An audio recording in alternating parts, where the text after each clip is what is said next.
Hello बच्चों, let's see this question. And here this question say, describe the different institution which are involved in the decision making process in the Indian Constitution, Indian democracy.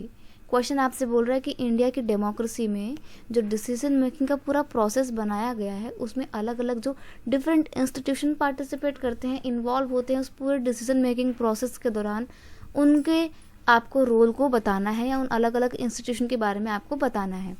Question का यहाँ पर की concept है role of different institution in the decision making process. क्या क्या role होता है भाई डिसीजन मेकिंग प्रोसेस में?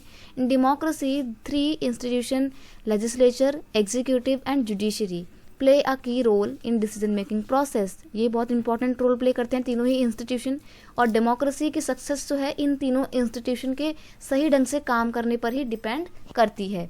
Prime minister and cabinet are the institution that take all the important policy decision. अब प्राइम मिनिस्टर और कैबिनेट के जो मिनिस्टर होते हैं उनका क्या काम होता है?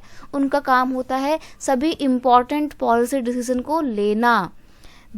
The civil servant working together, यानी कि वो IAS ऑफिसर या IPS ऑफिसर जो एक साथ काम करते हैं, they are responsible for taking step to implement the minister's decision. Minister ने जो भी डिसीजन यहाँ पर लिया था उसको इम्प्लीमेंट कौन करते हैं? ये आपके IAS और IFS ऑफिसर करते हैं.